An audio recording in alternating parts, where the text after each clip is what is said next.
I'm Lanre Lasisi, and I'd like to welcome you to the program Rethinking Nigeria A Perspective. Now, our focus is on the national conference, and this week the committees are still meeting. Even though it was a short week for the committees, some of them were able to get some work done. That is ahead. We also have a perspective from our regular guest. But let's start with a short report that looks at the developments that took place this week at the national conference. The third week for committees at the national conference was short. 2 days of meeting which gave way for the World Economic Forum which took place in Abuja. Some of the committees decided to meet behind closed doors, while others allowed members of the press to observe their sitting. Some of the committee chairmen said committee work is progressing well. We are making very good progress as to the issues that have been discussed so far.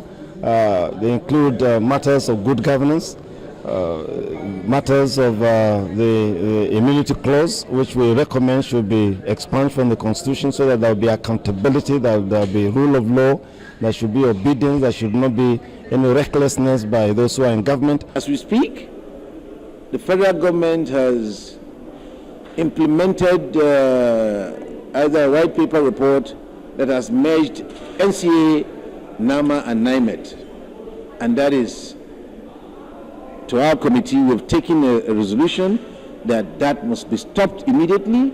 It must revert back to status quo. The chairman of the Committee on Devolution of Power also explained what decisions were taken. We are saying the federal government should reduce to 42.5%. The states should receive 35.0%, and the local government should get 22.5%. In other words, if you add what's due to the states to what's due to the local government, you will get a total of 57.5% as opposed to 42.5% to the federal government. The next day, the committee met in a closed-door session for hours.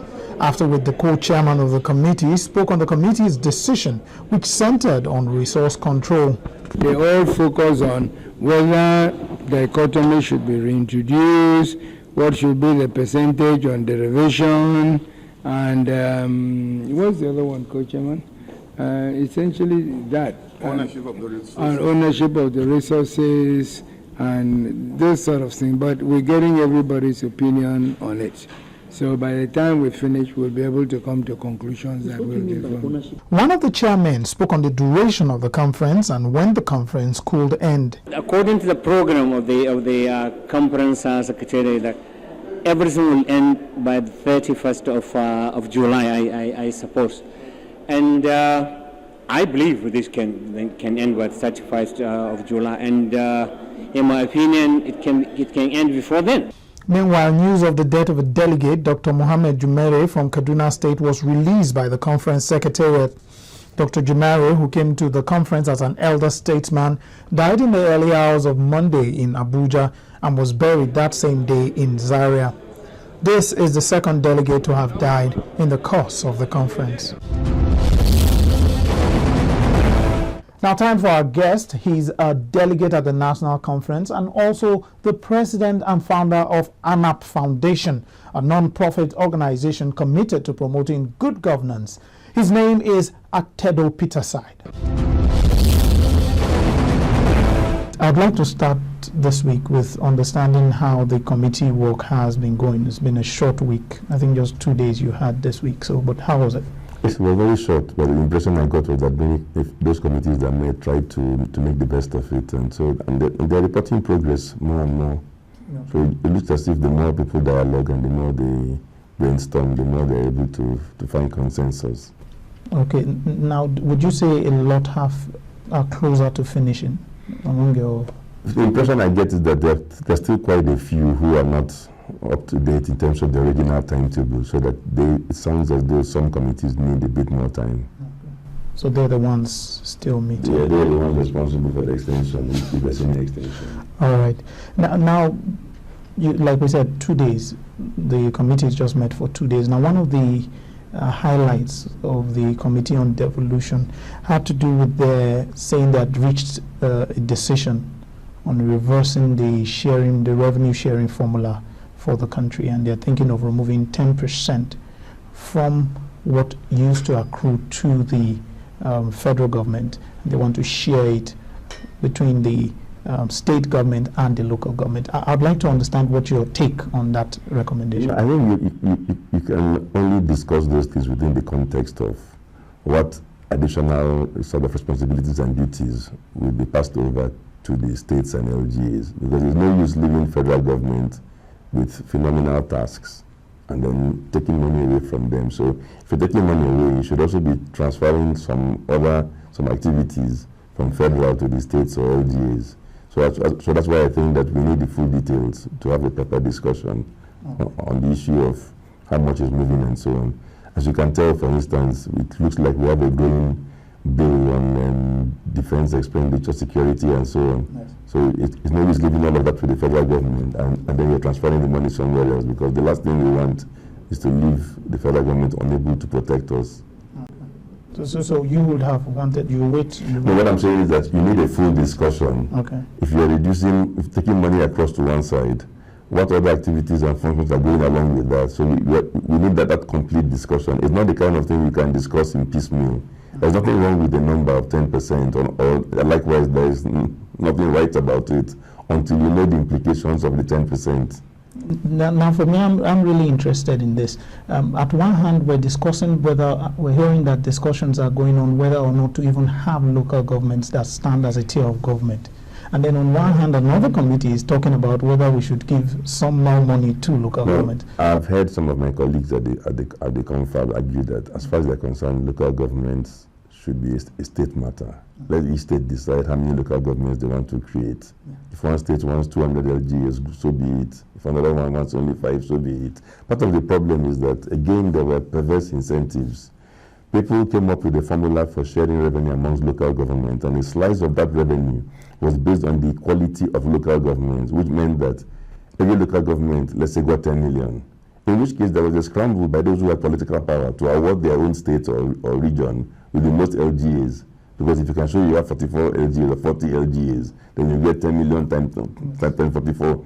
Once you eliminate that distortion, and it's not linked, there's nothing again like equality of local government, then it's for each state, each region to decide how many LGAs they want. Yeah. And it will be based on what they expect the LGAs to achieve, and also something realistic in line with the expectations and needs of the people. And there should be no reward for simply multiplying yourself over and creating multiple local governments. So when we create all these perverse incentives whereby somebody thinks he can be clever, he can cheat his neighbor by distorting a figure, the lesson of history is that people will then distort things. So that they should eliminate all those rewards that come to people by fiddling things. Okay. So that I'm all very much in favor of removing distortions of that type, whereby let each state region decide how many LGAs they want, and there should be no extra rewards simply because we created multiple LGAs. Okay, now the Committee on Politics and Governance on their own say they've reached a decision on the issue of the immunity clause, and they're all for taking it out. I'd like to understand. I never had a serious problem with taking out the immunity clause. Okay. The problem I had is with our judges and our lawyers. I've said repeatedly that we have a dysfunctional legal system. So, I mean, it's sad because I've lost count of the number of people in Nigeria who have been ex-chief justice and so on. It's almost as if the bulk of them just come in, meet a dysfunctional system, leave it the way they met it and move on. And then we celebrate them that they have served for 4 years or 3 years. Repeatedly, we are still asking, for how long have you going to have a legal system where if I'm going to court to right an injustice, the lawyer will show up on the other side, challenge the court's jurisdiction. They will adjourn the case 10, 11 times. Then they will argue the point of jurisdiction. The judge makes a ruling. He will appeal against that. You go to appeal court, Supreme Court on the point of jurisdiction. You lose 7 years. Then you come back to begin the case afresh and so on. For how long have you going to run a system like that? Some of our lawyers thrive on it. Our judges equally thrive on it. And I think between our lawyers and our judges, they fail the nation. They talk a lot from morning till night, and yet their own area of responsibility for the nation, they failed. So for me, it's not just about what arrangements you make on immunity. If you had a proper legal system, In some countries, you bring a frivolous suit, the judge will clobber you with cost, award things against you, for you won't even try it. But if you're going to remove immunity, and some clown will just get up, file a frivolous suit, some clown of a judge will indulge him for days and hours, waste the president's time, waste the governor's time, adjourn cases up and down. At the end of the day, the clown finds that you establish that the clown had no case, and your award cost against the clown of 100 naira.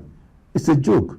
So that you cannot separate things like immunity from the type of legal system that we have. So I have no objection to removing immunity, for as long as our judges and legal profession will stand up and be counted.